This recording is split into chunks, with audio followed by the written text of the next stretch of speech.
A woman who, when she was an illegal immigrant, worked at one of President Trump's golf courses says she paid more to the IRS than President Trump did, given what has now been reported about his finances. Others point out that if what the New York Times wrote about President Trump's debt is true, then he may not even be the wealthiest candidate in the presidential race. That might be Democratic nominee Joseph Biden. The newspaper said Mr. Trump, through use of tax breaks and write-offs, paid no income tax most of the past 15 years. In 2016 and 2017, 2 years he did show a tax liability. It was just $750 each year. Mr. Trump says it's all bunk. He said at last week's presidential debate, "I paid millions of dollars in taxes, millions of dollars of income tax. I paid $38 million one year. I paid $27 million one year."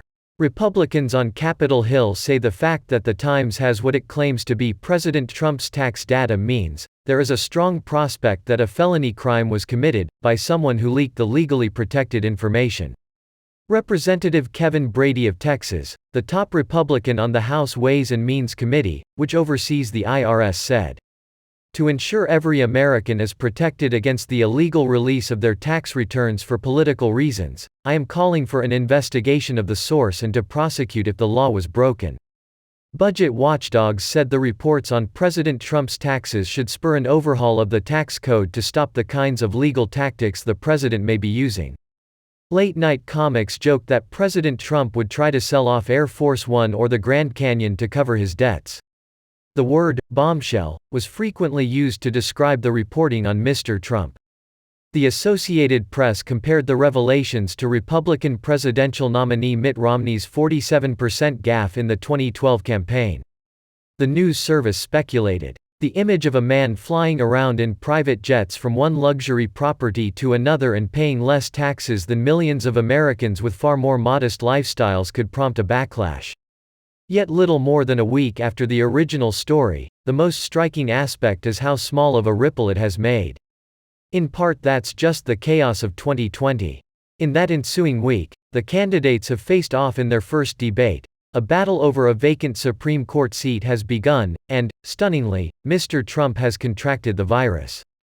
Publicly released polls that have been conducted in the week since the revelations don't appear to have tested the question. That includes a pair of New York Times Siena College Research Institute surveys from Florida and Pennsylvania. The House Ways and Means Committee Republicans said in a memo reviewing the week's worth of Trump tax news, "Americans aren't so concerned about the president's taxes, they're concerned about their own." Michael McKenna, a former Trump White House aide who now writes a column for The Washington Times, said there are only two conclusions to draw from the reporting. Either President Trump is a genius businessman who really is a billionaire, or he is a genius marketer who for years has fooled everyone into believing he is a billionaire.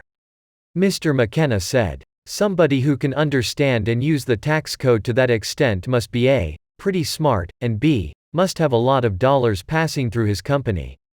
The reporting says President Trump wrote off hundreds of millions of dollars in losses from operations such as his golf courses, and from what he deemed business expenses, including personal grooming, reducing his tax liabilities to Uncle Sam.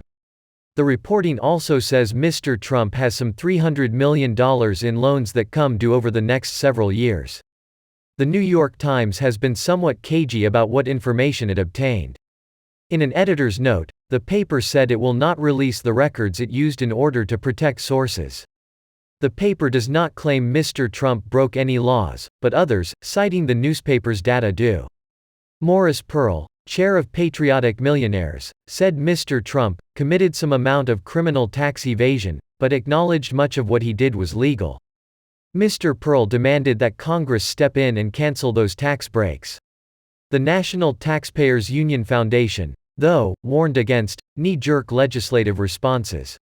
Joe Bishop Henchman wrote in an analysis for the National Taxpayers Union Foundation, "Congress created the labyrinth that is our tax code, pushing specific deductions and credits to encourage various activities and opening the door to phone book-sized tax returns. IRS audits and New York investigations may ultimately determine some of these tax reductions to be improper." One thing the original newspaper report did not do was point to any previously unknown links between President Trump and Russia. Trump opponents had long speculated a reason he declined to publicize his tax returns, defying a precedent every major party nominee has followed for decades, is because it would show such ties. The lack of evidence didn't stop speculation. Andrew Weissman, who worked on the special counsel's investigation into Mr. Trump and Russia, wondered on Twitter whether President Trump's debts are held by Russian interests. Congressional Republicans pointed out that Mr. Trump releases a list of his creditors as part of his annual financial disclosure form, which, unlike his tax returns, is required by law. Republicans on the Ways and Means Committee said, "This information is not hidden or secret, and it's strange that some news outlets are sensationalizing these numbers."